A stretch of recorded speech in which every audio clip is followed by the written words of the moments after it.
Thank you all for coming, for making the trip here to Madison. I'm glad we had beautiful weather for you. We have an amazingly exciting agenda today, which we'll be talking about in this intro session.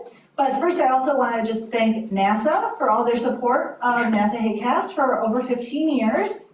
And also support for this meeting from the Outrider Foundation, who's our sponsor and hosting a crossover panel with a journalist, some of whom are already here with us this morning. So without further ado, I'll introduce our program manager, Dr. John Haynes. I'll note that even though this is our second HAQAST meeting of the current generation, our last was held at WashU in St. Louis during the government shutdown. So we're really pleased to have all of our federal employees with us this morning, and especially happy to hear from John. So thank you, John. Thank you. Thanks.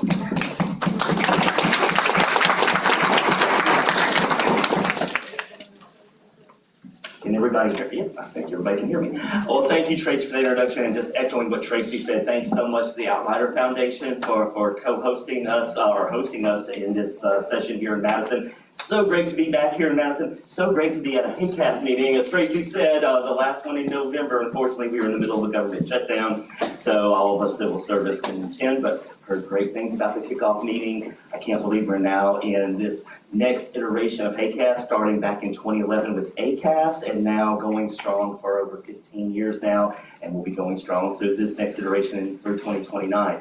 So as Program Manager of Health and Air Quality Applications at NASA headquarters, not only do I manage, of course, the HAQAST program, but also manage other grants and projects that we have in the broader health and air quality portfolio. I wanted to take this opportunity today, which I would have originally done in November if I had been, not furloughed, to give you kind of the strategy of where we are currently in NASA Earth Science, and particularly in NASA Earth Action, where this program sits, and give you a look ahead to some exciting things that are also going on in the agency. So that's the intro slide. So of course, as y'all well know, and this will start playing.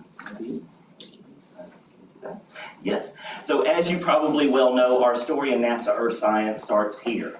And here is several hundred to several thousand kilometers above our heads in Earth's orbit, where we have a constellation of 25 satellites and sensors that are continuously monitoring Earth's weather, climate, and environment for research and application purposes. This constellation of satellites includes several sensors on board the International Space Station, so it's been a really remarkable, continuously crewed Earth science laboratory that we've been able to develop in low Earth orbit. Also, I'll say that this constellation wouldn't be possible without our partners, both domestically with the USGS and with NOAA, and on the international front with the Japanese Space Agency, the European Space Agency, Canadian Space Agency. I could go on and on. So this is really a remarkable constellation of Earth science that we are downloading now with the addition of NISAR. My phone fell off. With the addition of NISAR with our Indian partners, we're downloading, hundreds and hundreds of terabytes of data now every day to our ground stations on the Earth system and how it's changing. And of course, it is your job in HAQAST and our broader health and air quality portfolio to take that data and to be the honest brokers of that scientific data to the broader community, helping all of our partners all the way from federal, state, and local levels to international levels, to our private sector partners, both for-profit and not-for-profit, to help them take that data, exploit that data in order to make society better, in order to make better forecasting decisions, management decisions, policy decisions. So with that said, as just kind of the teaser there, the upfront for the NASA Earth Science strategy is we're increasing the speed of Earth science. We're accelerating functions and simplifying processes with the goal of increasing speed in science and scale of impact. That includes speed to orbit, that includes speed to science and scientific discovery, speed and scale of impact of science, and driving interdisciplinary science to go after our most complex questions, complex challenges that face the Earth system today. And of course, HAQAST is an integral part of this strategy. So the major objectives in implementing Earth Science in 2026 are these three topics. One, driving alignment with the presidential priorities. And I must say that I don't know what the term is, violent agreement, absolute agreement, complete alignment with all the priorities of the Trump administration. That includes advancing gold standard science and the understanding of the Earth system, technological innovation and advancement, economic growth, and strengthening national, regional, local preparedness and resilience.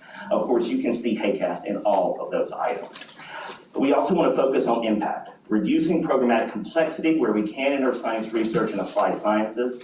We're also launching a new program called the Multi-Source Integrated Observatory to maximize science and applications value from both NASA and commercial missions, as well as other missions with our domestic and international partners.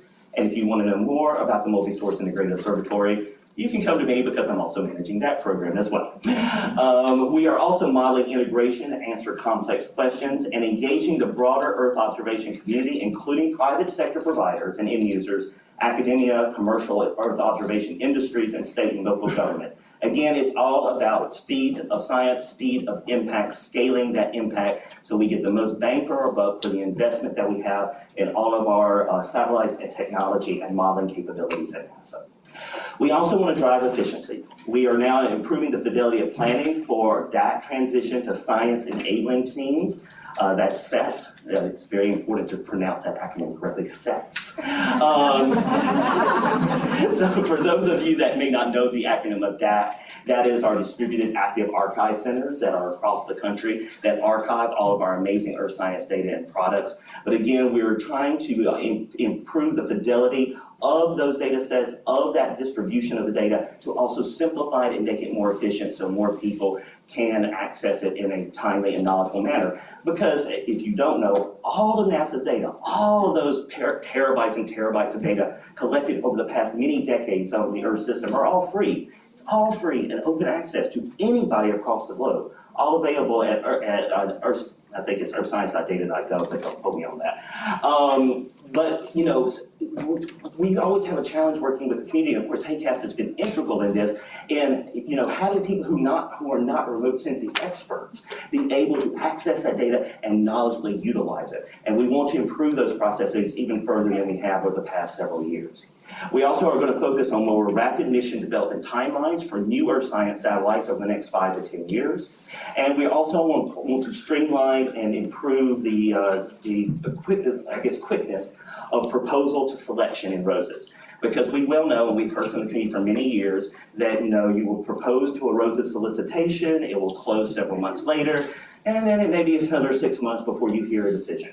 We are actively working to streamline that process, to shorten that process, so it's a much quicker timeline between proposal and selection notification. We also want to focus on what's NASA unique. And so in NASA Earth Science, we're made up of these 5 areas. Flight, which the flight program is the ones who build, procure, launch our satellites and operate them. Technology, the Earth Science Technology Office, which is working to incubate the new technologies that we will fly on airborne field campaigns and maybe eventually launch into orbit. Of course, the data part of it, Earth Science Data System, which I've just described with their distributed active archive centers. Then we have science and applications, particularly in our Earth System Science Research Program, formerly known as Research and Analysis, if you've heard that term. And then in applications, and that's where we sit here in Earth Action. We want to prioritize missions for which NASA is the global leader. In technology, we want to focus on quantum, targeted advanced sensing, and rapid transition to operations and commercialization. In data, we want to focus again on NASA data discovery and usability. In science and applications, focusing on accelerating multi-mission, multi-source discovery and pipeline to applications. And of course, increased focus on our economic sector stakeholder needs. You can see we have plenty of national challenges that we can focus on. And of course, HAQAST is integral in many of these, such as wildland fires and of course, health and air quality. But we also understand the challenges on water and food security, economic growth, connections to the private sector. Also, HAQAST definitely involved there. Resilience at state and local levels, obviously HAQAST directly involved there. So you can see HAQAST intersects with our entire Earth Science Division strategy and is in complete alignment with it. And of course, we want to ensure doing all these things that we can execute them efficiently and correctly. So if you look at NASA's Earth Science Action Strategy, this is kind of the focus graphic, if you will, the main centerpiece graphic of that Earth Science Action Strategy, what we call our beautiful pyramid, where we start off with the base of the foundational knowledge, technology, missions, and data, that again, all of those satellite missions on orbit, all of our airborne field campaigns, that's the foundation of everything we do. But then we want to move it up the pyramid into science and applied research, growing scientific understanding of the Earth system, developing predictive models of how the system is changing and how we need to understand those changes and adapt to impacts. Then solutions with value to the nation. offering model scientific findings and information through open source science principles, supporting private sector development of applications of Earth observations, and providing science applications and tools to inform decisions. Then as we move to the top, don't want to mix metaphors, the tip of the spear, the top of the pyramid, that's public understanding and exchange.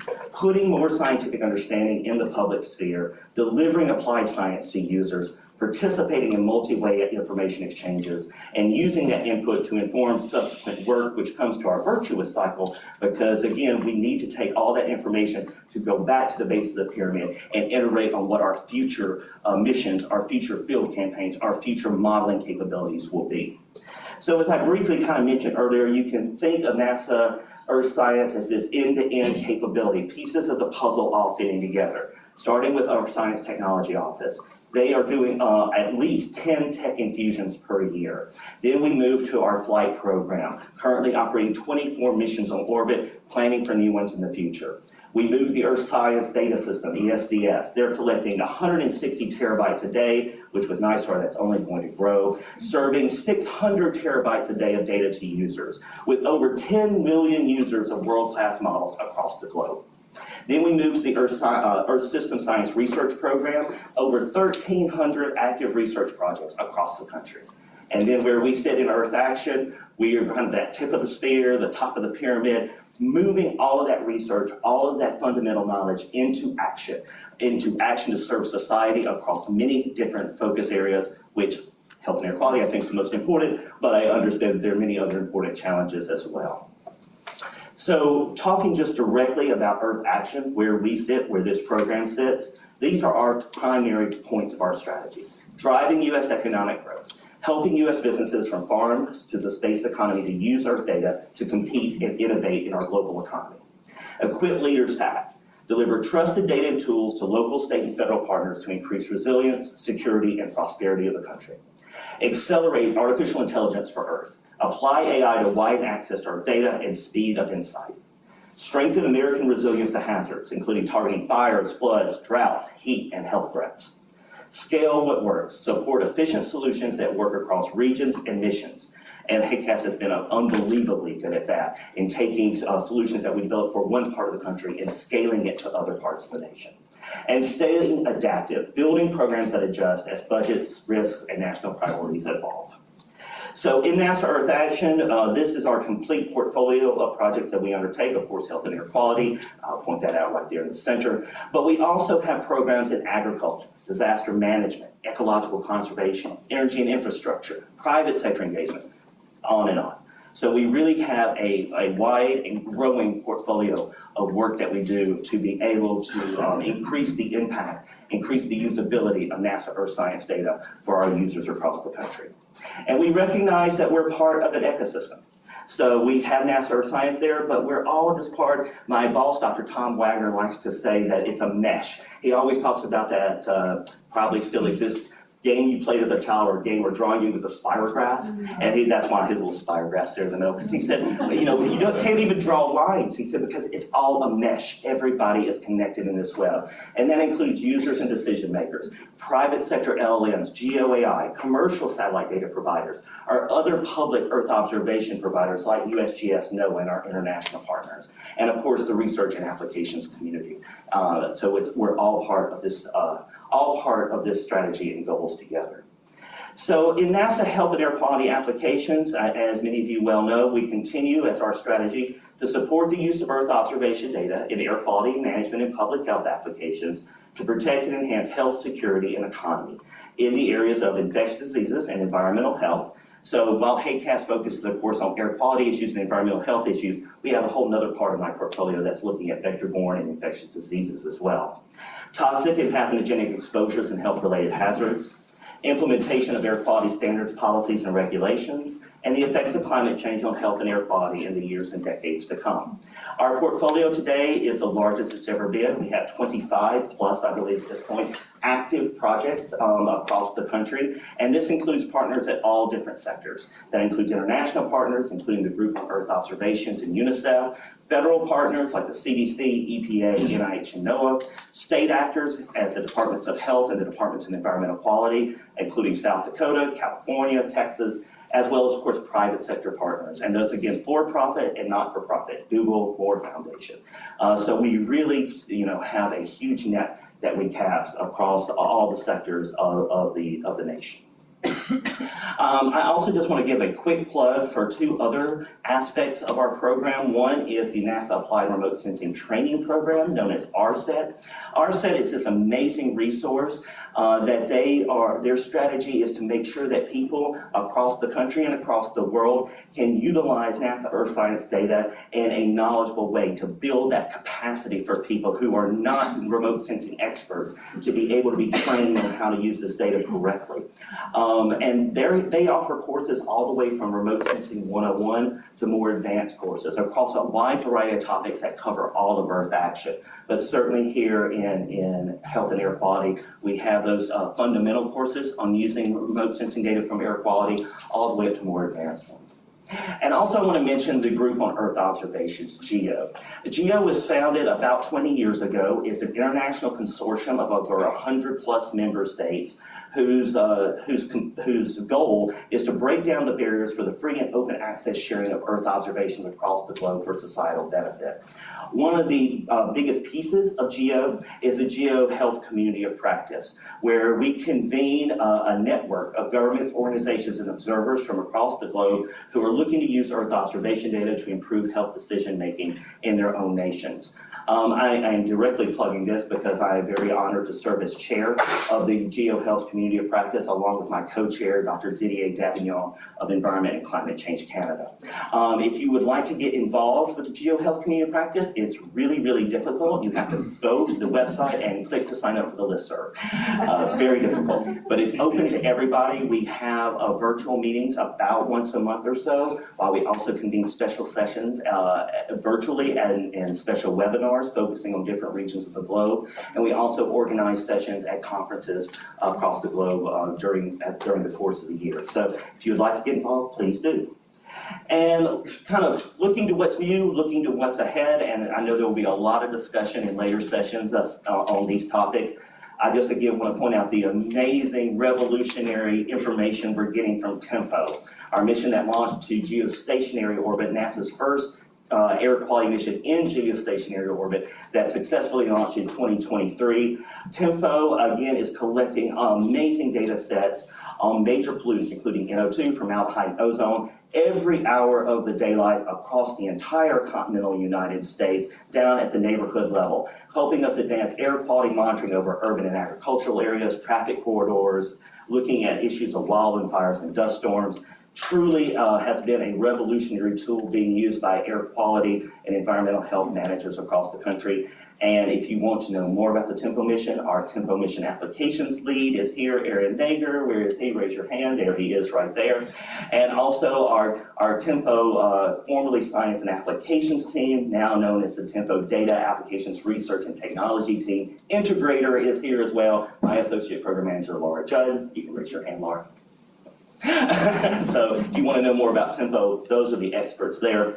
We also have the MAIA mission, run from the Jet Propulsion Laboratory in Pasadena, the multi-angle imager for aerosols. MAIA represents the first time that NASA ever partnered with health organizations and epidemiologists to develop a satellite mission to study how air quality, air pollution affects human health.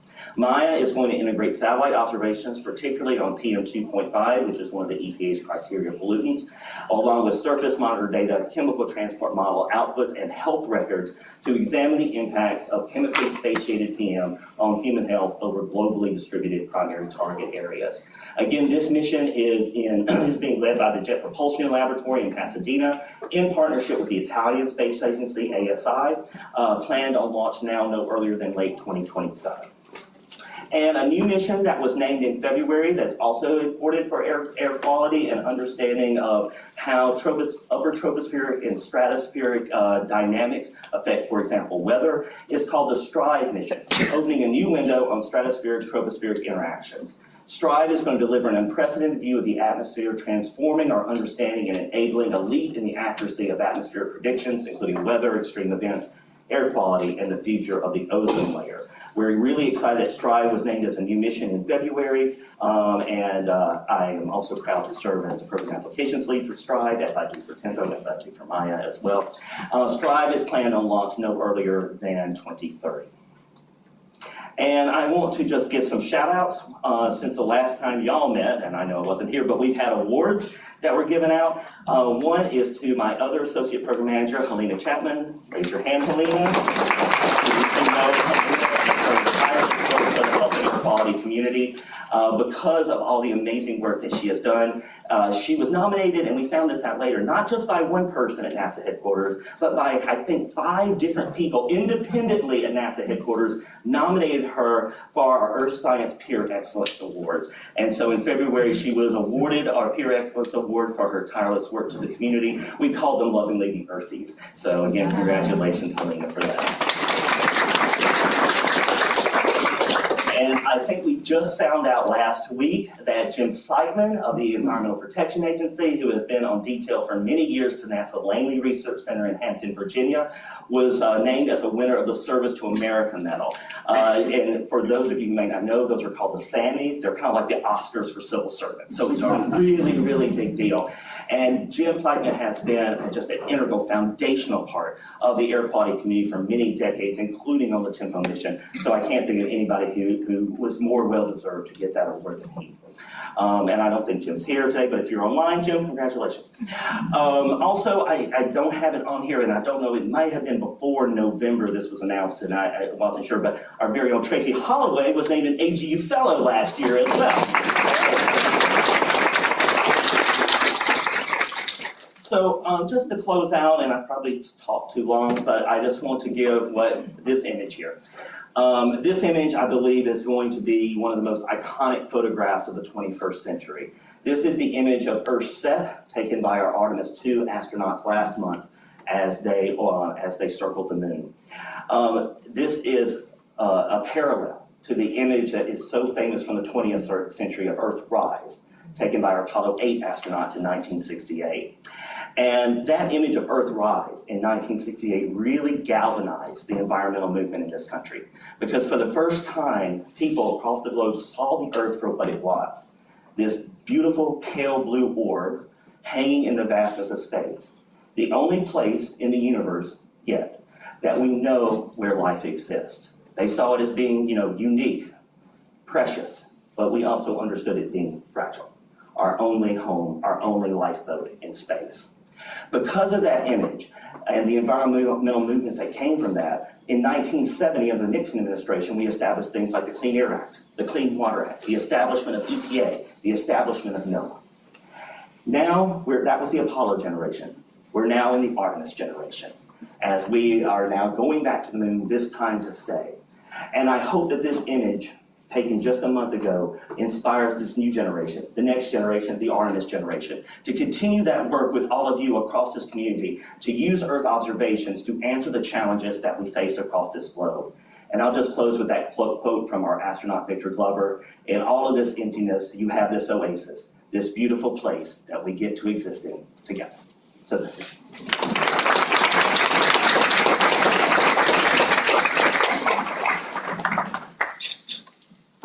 Thank you so much.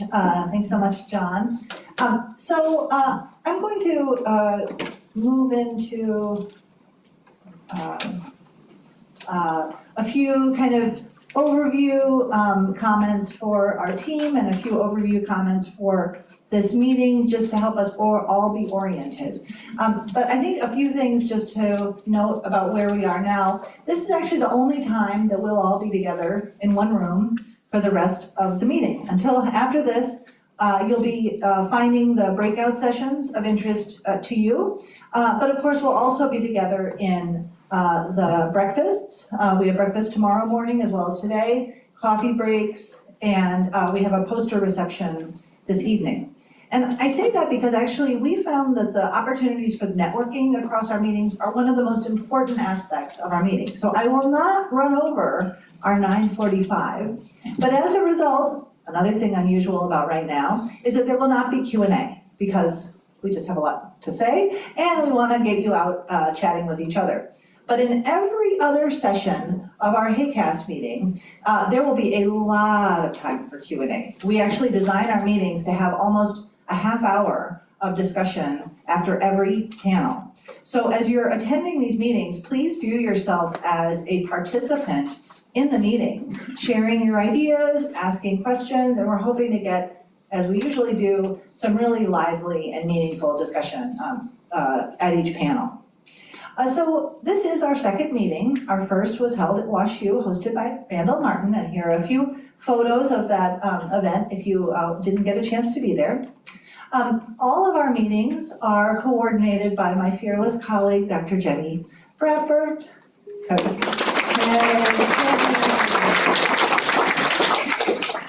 And assisted by a team of students and interns from the University of Wisconsin. You want to raise your hands?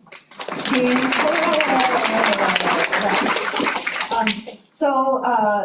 this meeting is no different.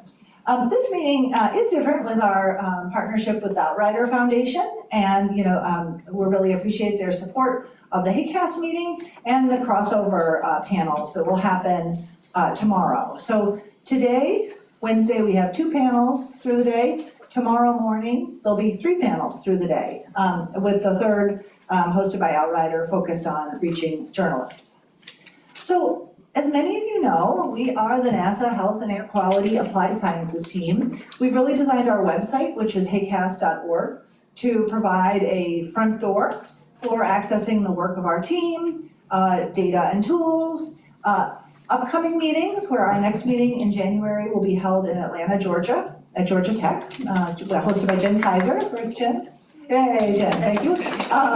And actually, one thing that makes our meetings a little unique is that every HAQAST session is recorded and put online. So we appreciate all the online attendees right now, but we also recognize that sometimes you missed a meeting, and actually one of the biggest complaints we get about our meetings is that people wanted to go to both of the sessions occurring at the same time. And I thought, well, that is a good problem, and that is why we record them and they're online. So actually you can watch videos from any of our HAQAST meetings going back about 10 years on our website. So as John mentioned, the HAQAST experiment, adventure, has been going on for a very long time. It was launched in 2011 as the Air Quality Applied Sciences team, or HAQAST, and then it was expanded to focus on health and air quality in 2016. And then we've had 3 generations of the HAQAST team, the most recent, which was renewed in 2025 and goes through 2029. As John mentioned, the recent awards, I'll note that Jim Seichman was one of the original members of the 19-person HAQAST team back in 2011 through 2016. And we were really excited that his work was one of these 4 Oscars of the federal government just announced. Our current team has 14 PIs, stretching literally from Alaska to Florida, and many top organizations in the middle. Could our HAQAST PIs raise your hands? Look around, there they are. But each of these PIs, thank you, is working with collaborators, co-investigators, students, postdocs, and many different stakeholder partners to accomplish a sum that is much greater than the individual parts. And I often describe HAQAST as a bridge, because we're really trying to bridge the billions of dollars of scientific infrastructure developed by NASA over decades. The instruments, the data, the web portals, the algorithms, the improvements, and trying to make them relevant to a wide community of users. And while it started back in HAQAST times, focused on air quality managers in the US, it's expanded to health professionals, to nonprofits, and for-profit organizations. And we're hoping to be growing that tent all the time. In fact, at most of our meetings, about 1/3 of attendees are first-time HAQAST attendees. When we think about what we do, there is data, there is analysis, there is science, there's applications, there's also the community and the conversations that we're having here. And we feel that it's an engine that moves things forward so that our researchers understand the needs of the community and can be modifying the work to make sure that we're addressing real-world information needs. So our approach is really to build these partnerships with stakeholders, and by stakeholders we mean any organization where using NASA data is not your main job. Your job may be protecting public health, or running a business, or supporting your state's air quality, and we're trying to help you integrate NASA data into that framework. We want to listen to what the stakeholder organizations might need, collaborate to design use-inspired research, scale up success as quickly as possible, and use these new applications to then reach new audiences who might not have thought that NASA data supports their work. This research answers questions. We create data products, toolboxes, insights. We try to expedite the time to market, which is a theme that John was hitting on earlier.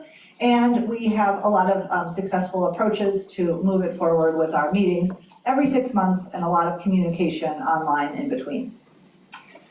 So our timeline between now and 2029 is right away we started launching affinity groups. We have an AI affinity group, a training affinity group, and other interest groups. And so if you have an interest that you feel like would be a good kind of nexus to start building a little community, we welcome new affinity groups anytime. Tiger teams are funded projects. It's a little more formal, and I'll tell you about our Tiger teams in a moment, but we expect to have 2 rounds of Tiger teams in this 4-year project. The first of which is being revealed to you this morning. Hold on. And then through it all, we really run a fairly robust outreach and communications effort, which Jenny is essential to. So the way we selected these Tiger teams, so these are these short-term, like 1 year, 1.5 year projects. We want them to be collaborative across the team, high impact, where we collaborate with different users and leverage the expertise of our PIs. This past spring or winter, 13 proposals were submitted. These were sent out to volunteer stakeholder reviewers from 7 different organizations, private and public sector. And if you want to be a reviewer for the next round of Tiger teams, you are very welcome. We always announce in our newsletter, and anyone who is from a non-research organization who wants to be a reviewer is very welcome to play that role. And so, without further ado, I will announce what those 8 projects are. And I'm going to do it with the help of the leads. So when your face appears on screen, Travis, and others, you can stand up and just say a few words about your team and especially who are your partners. And we want to do this super fast since we're running just a little behind schedule. And so the first is on NASA observations to characterize dust plume transport. So hi, I'm Travis from NASA Langley. We're going to be looking at dust plume transport, not just horizontal, but vertical. So we'll be using tempo, geostationary, and then some spaceborne LiDARs to look at surface dust, and then also dust PM 2.5 and PM 10. And we're partnering with stakeholders in Southern California, New Mexico, Arizona, and then I believe Alaska for some high latitude. Thank you. And next is Amber. Hi, I'm co-leading the prescribed versus wildland fires Tiger team, and the reason these data are important is because we know that wildland fires are increasing across the landscape. But what we don't know is the health impact differences between the extreme wildfires and the prescribed fires that we set. Some of them we set for 3 months every year in the same area, and that's just their pattern. And so our partners, health agencies and the EPA, they want to be able to ask these questions. What are the differences? So we're taking these data and trying to separate them. The data don't even exist. So we're running the models to get these data so that health people can answer these questions, can ask and answer. Perfect. And next is Chu. Well, convenient. Hi, my name is Jinju Mao. So our Tiger team is about to use low-cost sensor network and to compare that to satellite-derived air quality product. So besides partnering with EPA, NOAA, and also local air quality agencies, this time we're reaching out to private sectors, including Purple Air, including Clarity, and including Quantum AQ local sensor companies, and working with them to use their data to improve satellite-derived air quality product. Great. And our next is Jen Kaiser. Hi, I'm Jen from Georgia Tech, and our Tiger team is really about VOC emissions and understanding how far we can push tempo formaldehyde observations to constrain those emissions. And we're partnering with agencies in like LADCO in the Great Lakes region as well as in the northeastern United States. Great, thank you. And our next is Aaron.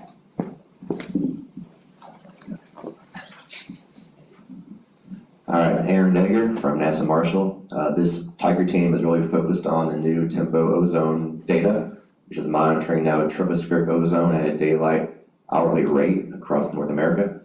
So it's pretty new data. The main intent here is to partner with our state level air quality folks primarily, some local, and really help validate the data, but also help use that data and develop value add products and user guides for the data. So yeah, looking forward to the project. Great, thank you, Aaron. And our next is Pawan.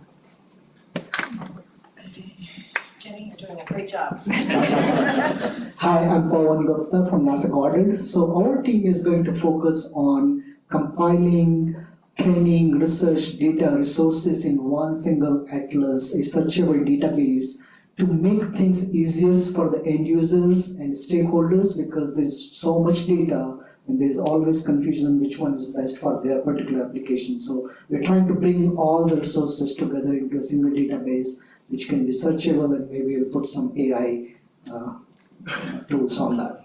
Thank you. Thank you. And next is Carl, down here in front. Thank you. So I'm Carl Mallings, Morgan State University. So our project, the main focus is to create an early adopters program for Air for US, which is the air quality information resource for the United States. It's a new multi-agency effort to bring all air quality information together into one place. And our early adopters program will be for air quality managers in the US at every level from federal to local. So if you have more questions about that, you can talk to me about it. Thanks. Thank you. And finally, back to Amber.